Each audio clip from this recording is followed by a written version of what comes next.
16. Estamos contentes com o retorno do Ricardo, né? Quando sarou, a primeira coisa, né, vir à igreja, né? Isso é uma bênção, é uma alegria, né? Tanto para nós quanto para eles também, com certeza. Nós temos passado aí por muitas dificuldades por causa de doenças. Ultimamente, as pessoas estão tomando mais cuidado com as contaminações.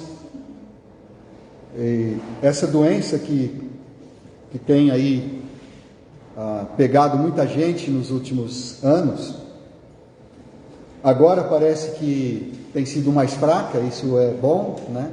Muitas pessoas que pegaram esses dias, parece que não foi tão grave, a pessoa se recuperou sem precisar ser internada, só tomando os cuidados. Mas existe uma grande preocupação com as sequelas dessa doença. E foi feito um estudo, o Instituto Oswaldo Cruz de Minas Gerais fez um estudo que acompanhou durante 14 meses 646 pacientes. Então, os estudos científicos, eles fazem assim, eles pegam um grupo de pessoas e estudam essas pessoas durante algum tempo. Então, eles estudaram 646 pessoas durante 14 meses, um pouco mais de um ano. E essas pessoas todas tiveram a infecção. Isso foi em 2020. E dessas pessoas, das 600 e poucas pessoas, 324, ou seja, praticamente metade dessas pessoas, tiveram sintomas pós-infecção, ou seja, tiveram sequelas. Entre esses sintomas estão a fadiga, que foi 35% das pessoas relataram que tiveram fadigas, mesmo depois de serem dadas como curadas, e também tosse persistente, 34% das pessoas disseram isso, dificuldade para respirar, 26%, trombose, 6% das pessoas tiveram trombose, e ansiedade, até ansiedade também é um dos efeitos aí depois da doença, 7%. Então essa doença é bem desconhecida ainda. Os médicos, os cientistas, as pessoas estão tentando descobrir o que elas causam. Muitos sintomas aí que estão acontecendo, muitas doenças, eles estão procurando saber se estão relacionados ou não com a Covid. E os cientistas, então, estão procurando respostas. Mas não é só essa doença. Durante milênios, nós enfrentamos doenças. E muitas vezes nós somos curados de algumas doenças, mas ficam as sequelas. Porque os cientistas ainda não descobriram qual é o segredo para uma cura completa de determinadas doenças, inclusive a Covid agora. Nesse texto da Bíblia que nós vamos ler, que é João capítulo 5, de 1 a 16, nós temos a história de um homem que foi curado por Jesus. E nós podemos observar, enquanto nós lemos esta história, que ele descobriu alguns segredos para que a cura dele fosse completa. Então isso está relacionado com o que nós estamos falando aqui. Vamos ficar de pé para ler a palavra de Deus e vamos ler juntos João 5, de 1 a 16. Passadas estas coisas, havia uma festa dos judeus e Jesus subiu para Jerusalém. Ora, existe ali, junto à porta das ovelhas, um tanque chamado em hebraico Betesda, o qual tem 5 pavilhões. Nestes jazia uma multidão de enfermos, cegos, coxos, paralíticos, esperando que se movesse a água, porquanto um anjo descia em certo tempo, agitando-a, e o primeiro que entrava no tanque, uma vez agitada a água, sarava de qualquer doença que tivesse. Estava ali um homem enfermo, havia 38 anos. Jesus, vendo-o deitado e sabendo que estava há muito tempo assim, perguntou-lhe: queres ser curado? Respondeu-lhe o enfermo: Senhor, não tenho ninguém que me ponha no tanque quando a água é agitada, pois, enquanto eu vou, desce outro antes de mim. Então lhe disse Jesus: levanta-te, toma o teu leito e anda. Imediatamente o homem se viu curado, e tomando o leito, pôs-se a andar. E aquele dia era sábado. Por isso disseram os judeus ao que fora curado: hoje é sábado, e não te é lícito carregar o leito. Ao que ele lhe respondeu: o mesmo que me curou me disse: toma o teu leito e anda. Perguntaram-lhe eles: quem é o homem que te disse: toma o teu leito e anda? Mas o que fora curado não sabia quem era, porque Jesus se havia retirado, por haver ali muita gente naquele lugar. Mais tarde, Jesus o encontrou no templo e lhe disse: olha que já estás curado, não peques mais, para que não te suceda coisa pior. O homem retirou-se e disse aos judeus que fora Jesus quem o havia curado.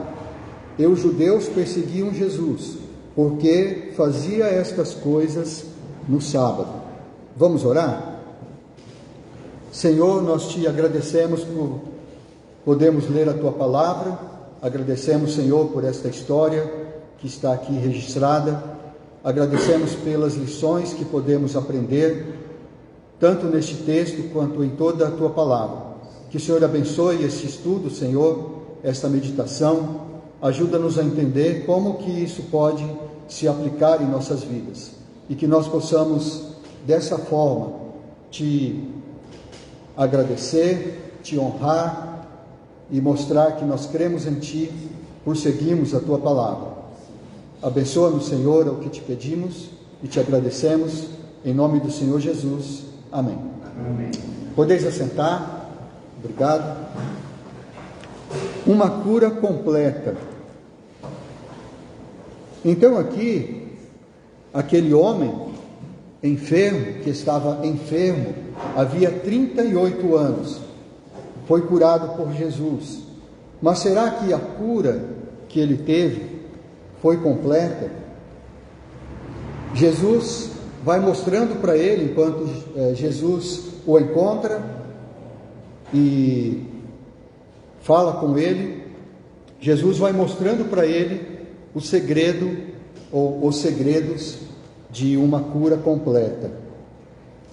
Nos versículos 1 a 5, nós podemos dizer que ali nós encontramos o primeiro segredo.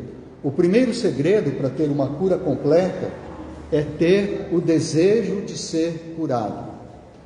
Esse é o primeiro segredo. Para você ter uma cura completa, é necessário primeiro que você tenha o desejo de ser curado. Então, nos versículos 1 a 5, a gente vai lendo, dizendo que havia aquele tanque que se chamava Betesda, que tinha 5 pavilhões, ou seja, 6 degraus, ou 6 andares, 6 níveis ali, e então tinha uma grande multidão, e eles acreditavam que descia ali um anjo, de tempos em tempos, e agitava a água. e o primeiro que descesse, que entrasse no tanque quando a água era agitada, sarava de qualquer doença, de qualquer enfermidade que tivesse.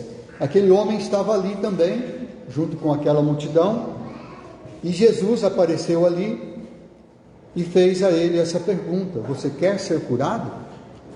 Você deseja ser curado? Esse tanque de Betesda, Betesda é uma palavra em hebraico que pode ser traduzida por casa de misericórdia. Esse lugar, ele foi citado por Flávio Joséfo, que era um historiador do tempo de Jesus, do primeiro século, e nós temos os seus livros ainda hoje, que nós podemos ler.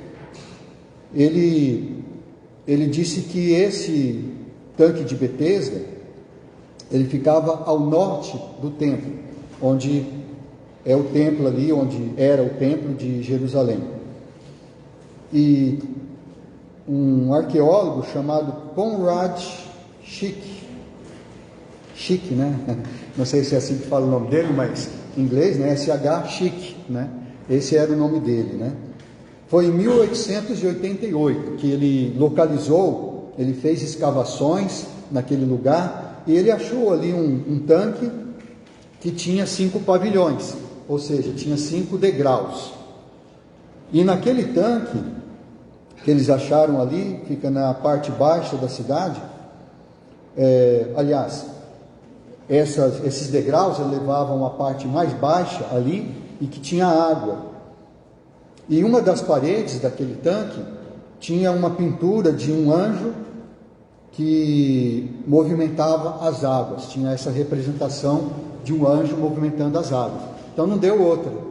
Eles acharam, eles acreditam com essas evidências que esse realmente é o tanque de Betesda, onde Jesus se encontrou com aquele homem, onde tinha aquelas grandes multidões ali. Todas aquelas pessoas estavam ali porque queriam ser curadas. Eles achavam que quando movimentasse as águas, descia ali, então alguém era curado. Devia haver realmente pessoas curadas ali, porque senão as multidões não estariam ali. A gente não sabe exatamente o que é, a Bíblia não costuma entrar em muitos detalhes sobre isso. Ela não diz se era verdade ou se era mentira que um anjo descia ali. É possível que sim, pode. Nada impede, né, que um anjo fizesse isso e que as pessoas fossem curadas. Mas também pode ser que era uma crença, né, e que isso acontecia. Mas o que é interessante ali é que Jesus chega para aquele homem e pergunta: você quer ser curado? Que pergunta que Jesus fez para aquele homem?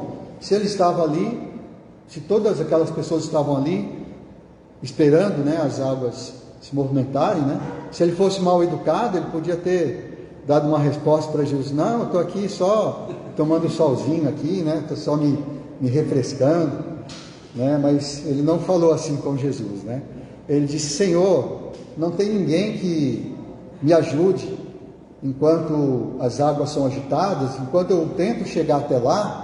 Ele tinha alguma dificuldade de locomoção. A gente não sabe qual que era a enfermidade dele, mas com certeza ele tinha dificuldade de andar. Então ele disse: não tem ninguém que me ajude, porque enquanto as águas são agitadas, sempre chega alguém primeiro do que eu, e é só o primeiro que chegasse nas águas que seria curado. Talvez ele falou assim, esperando que Jesus fosse ajudá-lo, né? Ele não conhecia Jesus, ele não sabia quem era. Então talvez ele pensou: será que você pode me ajudar, né? Não tem ninguém que me ajude. Se você me ajudar, quem sabe eu chegue primeiro lá. Mas Jesus fez essa pergunta para ele, né? Será que existem pessoas que são doentes e que não querem ser curadas? Você conhece alguém que é doente? Ainda mais como esse homem fazia 38 anos. A gente não sabe a idade dele. Se esse problema era de nascença, então ele tinha 38 anos. Mas se a doença veio depois, por exemplo, se veio aos 20 anos, então ele tinha 58 anos de idade. A gente não sabe. Mas já fazia 38 anos que ele estava assim, talvez ele até já estivesse desanimado, talvez ele já nem se importava mais, já tinha se acostumado com essa doença. Será que você conhece alguém assim, que é doente, mas não quer ser curado? Olha só que interessante, o Hipócrates era um homem que é considerado por muitos como o pai da medicina. Ele escreveu muitas coisas sobre a medicina que são usadas até hoje, muitas descobertas, muitas coisas que ele escreveu, muitos conselhos, são usados até hoje pelo médico. Inclusive, o juramento que os médicos fazem quando eles se formam é chamado juramento de Hipócrates. Ele disse o seguinte, olha só que interessante: antes de curar alguém, pergunta-lhe se está disposto a desistir das coisas que o fizeram adoecer. Olha só que interessante. Antes de curar alguém, pergunta-lhe se está disposto a desistir das coisas que o fizeram adoecer. Esta frase dele é muito famosa, muito citada, mas realmente é verdade. Será que as pessoas que estão doentes estão dispostas a desistir das coisas que os fizeram adoecer? Muitas vezes a pessoa não está disposta, ou seja, ela não quer ser curada. Em outras palavras, ele está dizendo justamente isso. Ele, como um médico, está dizendo: antes de você querer curar alguém, primeiro pergunta se ele quer ser curado. Então Jesus fez isso. Ele perguntou: você quer ser curado? Se ele dissesse não, eu não quero ser curado, ele não poderia ser curado. Então é aí que começa então uma cura completa. Em primeiro lugar, você tem que ter o desejo de ser curado.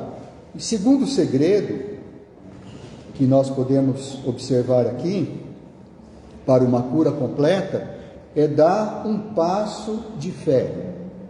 É preciso dar um passo de fé para ser curado, para ter uma cura completa. Nós encontramos esta ideia nos versículos 7 a 13, porque a resposta dele foi que ele queria que alguém o ajudasse quando a água é agitada, mas Jesus disse para ele simplesmente: levanta-te, toma o teu leito e anda. Jesus disse isso para ele: levanta, você não precisa de alguém te levar lá, não precisa esperar a água ser agitada, simplesmente se levanta, toma o teu leito e anda. E aí diz que o homem tomou o leito e pôs-se a andar. Ele simplesmente se levantou e começou a andar. Mas ele precisava dar esse passo de fé, ele precisava acreditar que ele podia andar, ele precisava acreditar no que Jesus falou. Se ele olhasse para Jesus e falava: está de brincadeira, né? Está de brincadeira, você não está vendo que eu estou aqui faz 38 anos e não consigo, aí você simplesmente diz para mim: levanta, toma o teu leito e anda. O leito era mais uma esteira, alguma coisa que podia ser enrolada, e ele pegava e levantava. Mas se ele não tivesse levantado, ele não teria sido curado. Ele precisava dar esse passo de fé, que era levantar-se, ou seja, obedecer ao que aquele homem estranho, aquele que ele não conhecia, ele não sabia quem era, disse para ele. Então ele simplesmente se levantou e foi curado. É muito difícil as pessoas, às vezes, darem alguns passos que poderiam levá-las à cura. Vamos pensar numa pessoa, eu conheço muitas pessoas, você deve conhecer também, pessoas que fizeram cirurgia de redução de estômago, pessoas que têm obesidade mórbida e fizeram essa cirurgia para redução de estômago. Quando a pessoa faz essa redução, isso é um empurrãozinho, é uma força que o médico dá para que a pessoa sinta menos fome, porque o estômago diminui, a pessoa passa a comer menos e assim ela vai emagrecendo. Mas Eu conheço muitas pessoas que fizeram essa cirurgia, mas não conseguiram emagrecer. E pessoas que fizeram a cirurgia, emagreceram, mas voltaram a engordar, voltaram a ganhar peso. Porque não basta a cirurgia para emagrecer. É uma coisa difícil, é uma luta realmente para essas pessoas. É um esforço que para algumas pessoas é sobre-humano. A pessoa não consegue vencer. Como que você vai conseguir vencer aquela tentação de comer, né? De comer as coisas que você gosta? Então, isso acontece porque a dieta que tem que ser feita, né, depois da cirurgia é uma dieta muito rigorosa e muitas pessoas não conseguem, elas não conseguem acertar. E é uma coisa que parece que está fora das suas forças, é além das suas forças. Então, é muito difícil às vezes dar esse passo de fé, porque um passo de fé, quando você diz que tem fé em alguma coisa ou em alguém, não basta você dizer, você tem que mostrar essa fé. Então, se você tem fé, se você diz, eu tenho fé que eu posso ser curado, você vai fazer alguma coisa que vai em direção a isso. Porque se você não fizer, então você não tem aquela fé que te leva a agir, a fazer alguma coisa.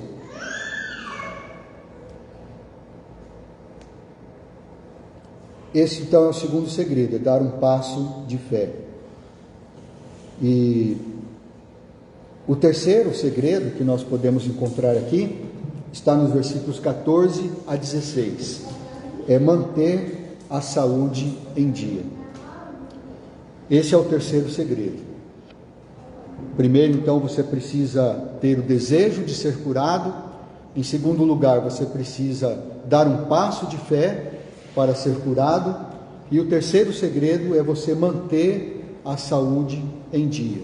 É você manter aquilo que fez você ser curado, aqueles hábitos, aquilo que te fez ser curado. Então isso nós encontramos nos versículos 14 a 16, porque ele estava no templo e Jesus o encontrou ali. Então depois de tudo aquilo que aconteceu, Jesus o encontrou novamente, ele já estava são, já estava no templo, e Jesus disse para ele: olha que você já está curado, não peques mais, para que não te aconteça coisa pior. Então Jesus estava dando para ele uma dica, Jesus estava dizendo para ele o segredo dele não voltar a adoecer, ou seja, que a cura dele fosse completa. Então era não pecar mais. Talvez ele tivesse pensado: será que ele está falando sério? Se Jesus chegar para você e falar assim: Meriá, não peques mais. Ricardo, não peques mais. Alcir, não peques mais. Que ordem, né? Como que a gente vai obedecer isso? Senhor, como que eu vou fazer isso? Como que eu vou não pecar mais? Será que Jesus está falando sério? Será que não é será que ele não está falando assim, figuradamente? Não, Jesus estava falando sério. Ele disse isso também para a mulher que quase foi apedrejada, lá em João, capítulo 8, versículo 11. Ele disse a mesma coisa para ela: eu não te condeno, agora vai e não peques mais. Salmos, no Antigo Testamento, Salmos 4:4, fala isso, e também isso é repetido em Efésios 4:26, está dizendo: irai-vos e não pequeis. Ou seja, se você ficar irado com alguma coisa, não peque. Quando você está irado, você peca? Quando você está muito bravo com alguma coisa, você fala alguma coisa de que você vai se arrepender depois? Paulo também fala em 1 Coríntios 15:34: tornai-vos a sobriedade, como é justo, e não pequeis. porque alguns ainda não têm conhecimento de Deus. Isto vos digo para vergonha vossa.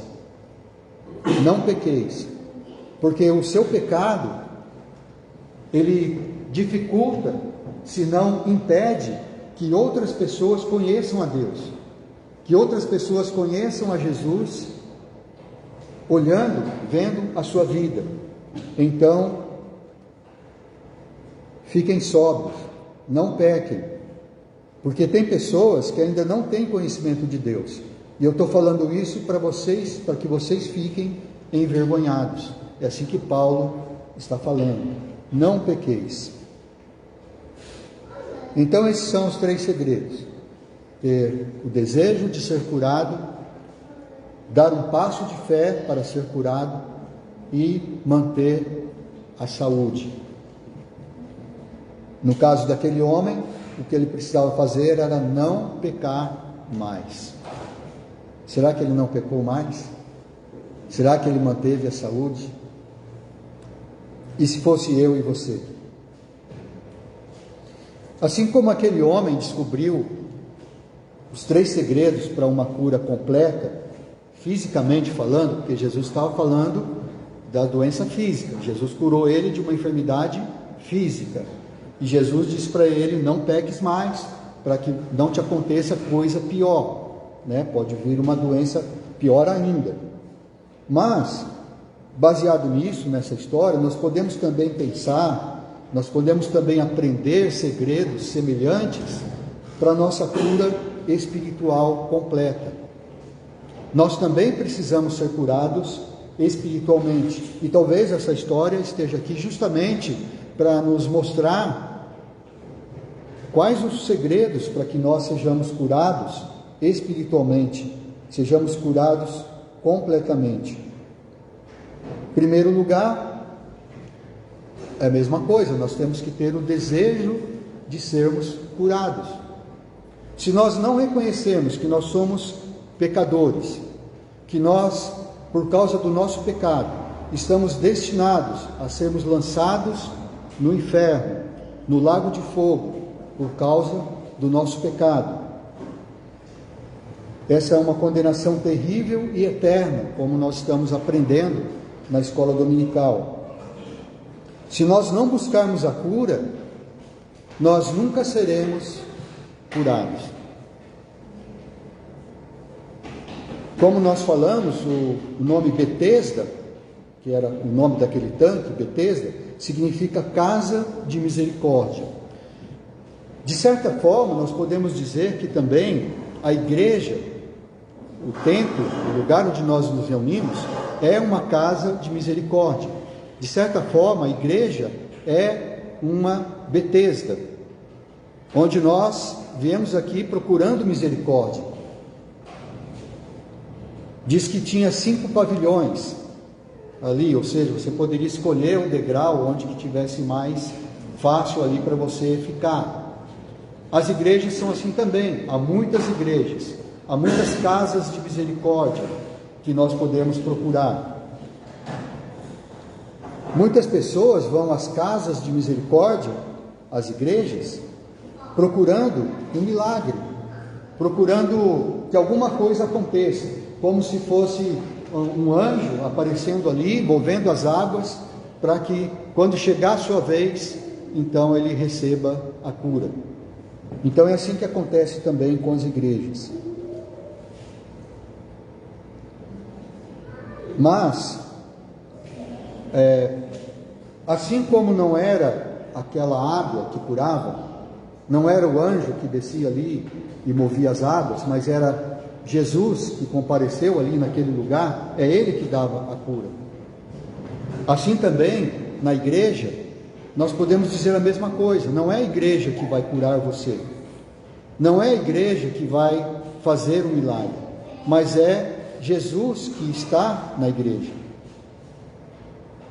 E nós sabemos que, ultimamente, como diz lá em Apocalipse, parece que Jesus tem ficado de fora, né?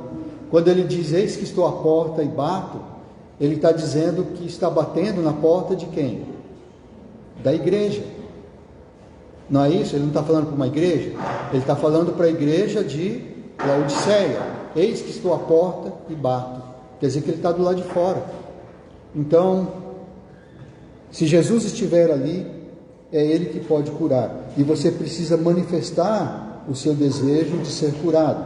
Lá em 1 João, capítulo 1, versículos 8 a 10, diz assim: se nós dissermos que não temos pecado nenhum, a nós mesmos nos enganamos, e a verdade não está em nós. Se confessarmos os nossos pecados, Ele é fiel e justo para nos perdoar os pecados e nos purificar de toda injustiça. Se dissermos que não temos cometido pecado, fazemo-lo mentiroso, e a sua palavra não está em nós. Se nós dissermos que não temos pecado, nós estamos chamando Deus de mentiroso. Então é preciso reconhecer que nós precisamos ser curados.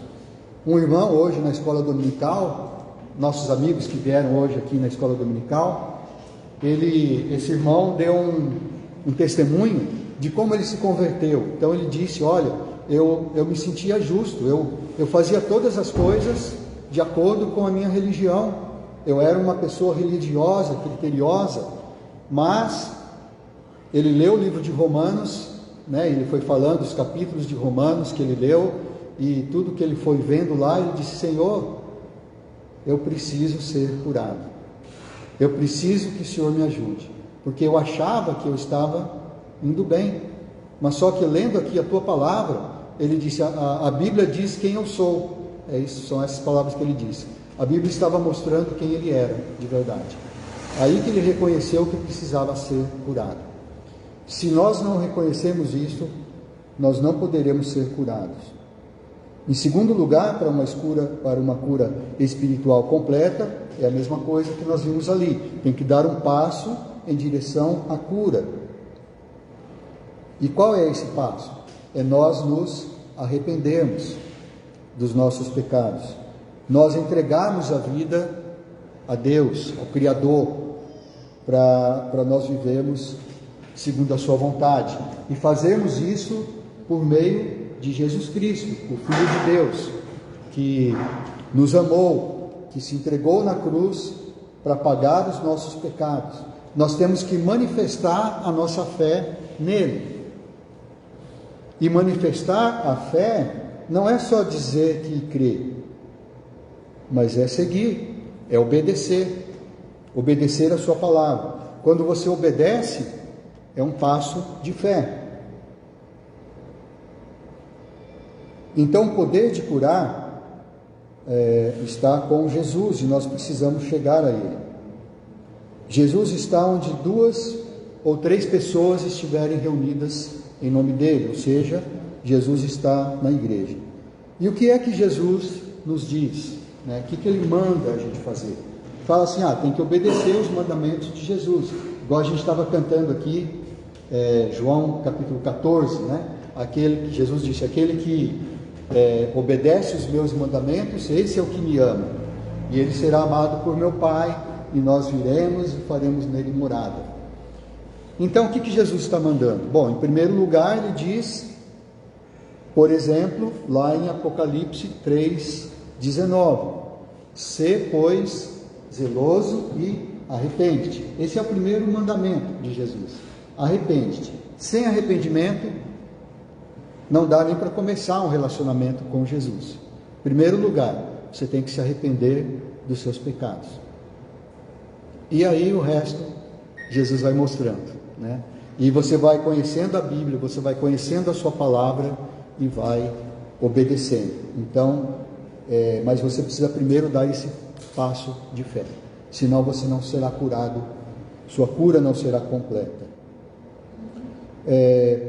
Lendo um pouco mais sobre o tal de Hipócrates, né, que a gente encontra a história dele, por exemplo, lá na Wikipédia, ele disse mais uma coisa interessante. Às vezes eu penso que ele era crente, né? Apesar que ele viveu no 4º século antes de Jesus, né? Mas ele fala umas coisas interessantes. Ele está falando aqui sobre a medicina, Mas olha só o que ele diz, vamos comparar aqui o que ele diz. Ele fala assim,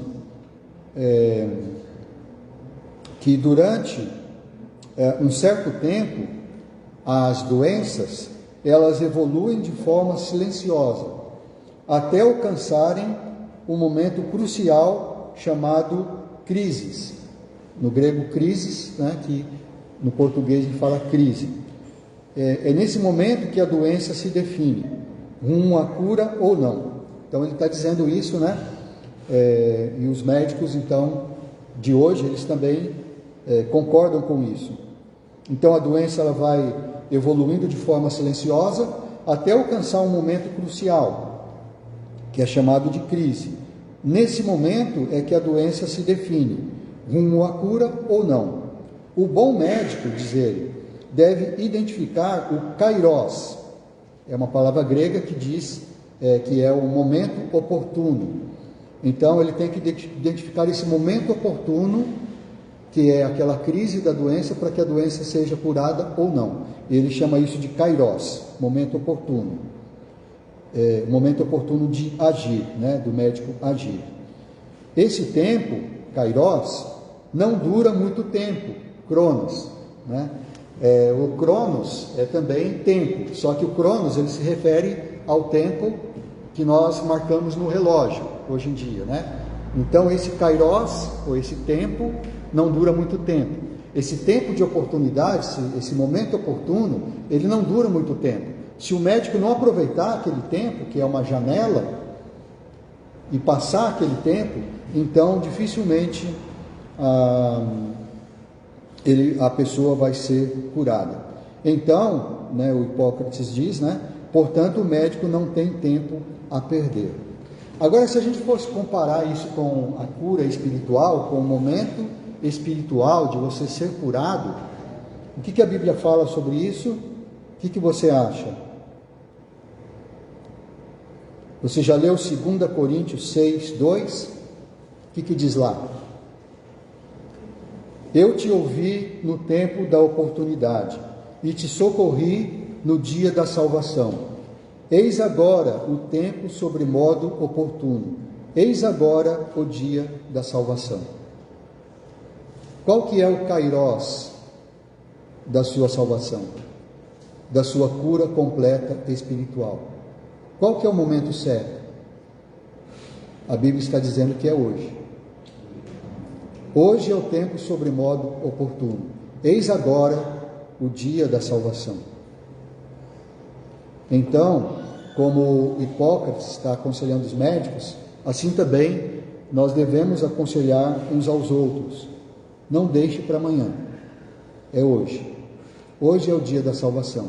Se você deixar passar essa janela, talvez seja tarde demais. A gente não sabe o que vai acontecer. E por fim, nós temos que manter a nossa saúde espiritual, assim como a gente falou da saúde física. E como é isto? Nos abstendo do pecado, renunciando ao mundo e às coisas que há no mundo. A concupiscência da carne, a concupiscência dos olhos, a soberba da vida, isso não procede do Pai, procede do mundo. Isso está escrito lá em 1 João, capítulo 2, versículo 16.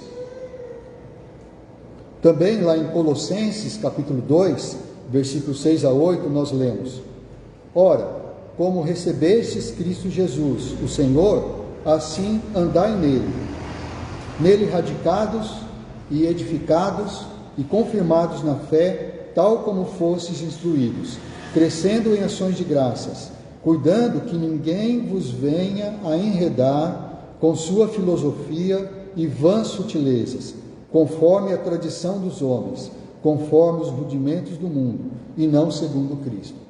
Então nós precisamos, assim como nós recebemos Jesus, nós demos esse passo de fé, nós temos que continuar andando nele, não nos deixando enredar com filosofias, vãs sutilezas, com rudimentos do mundo.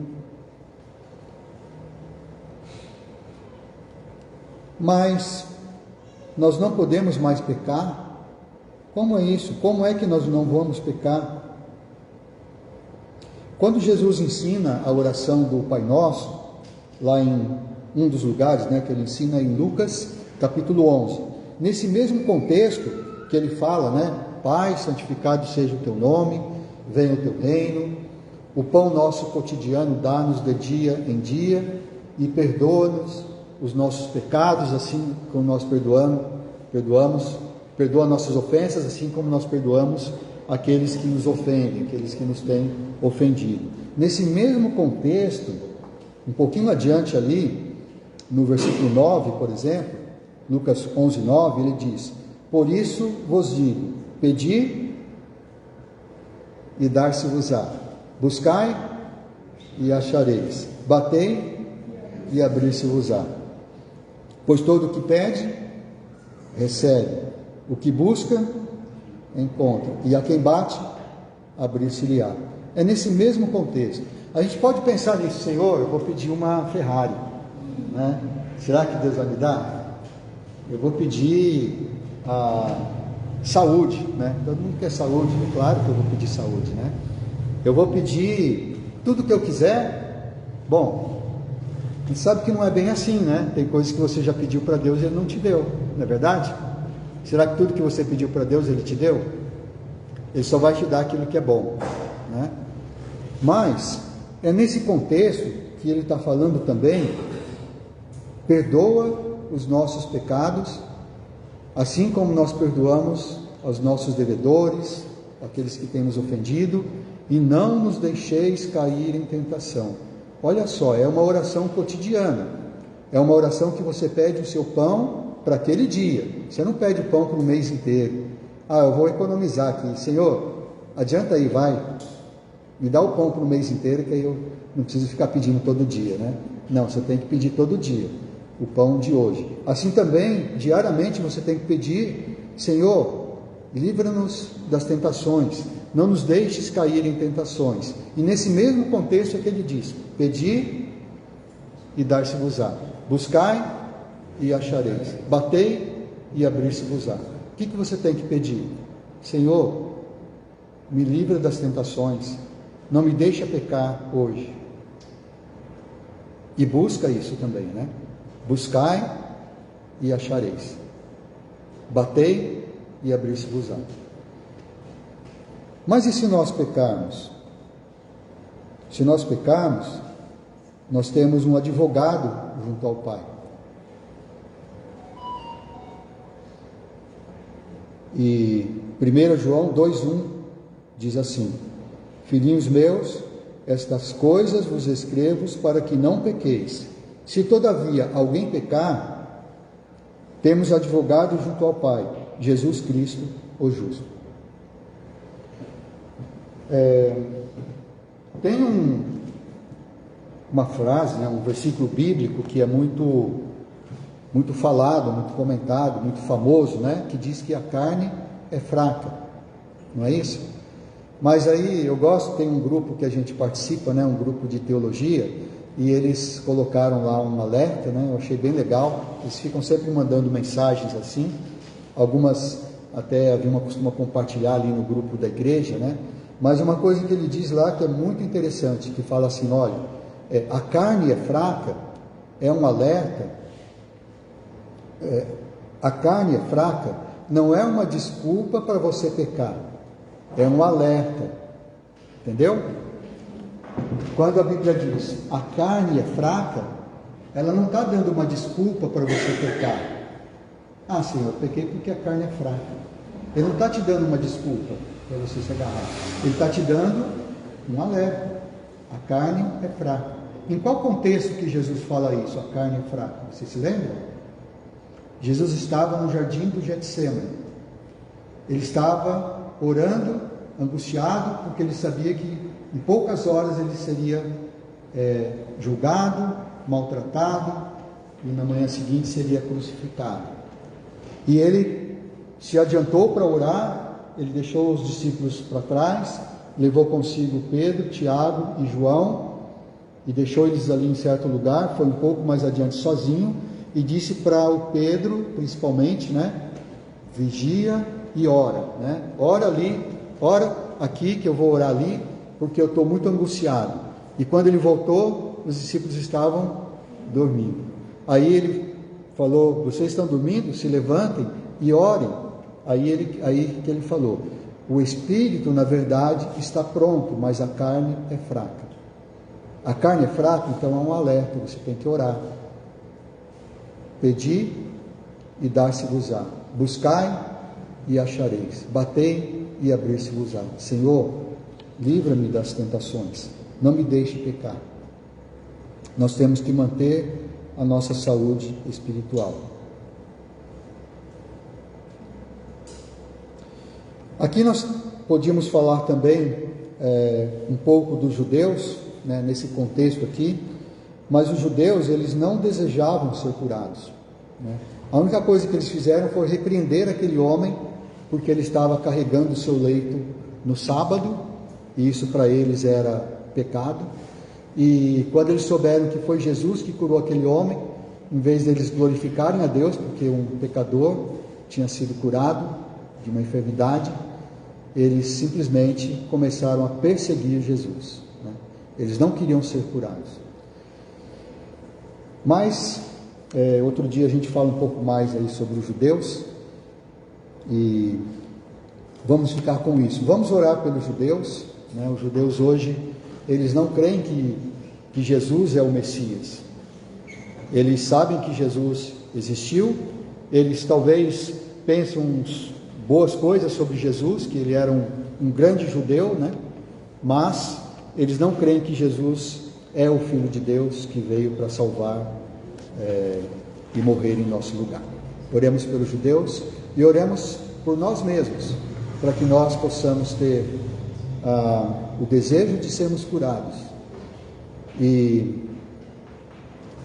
tenhamos a coragem de dar o passo de fé para sermos curados, e que nós possamos manter a nossa saúde espiritual por não pecar mais.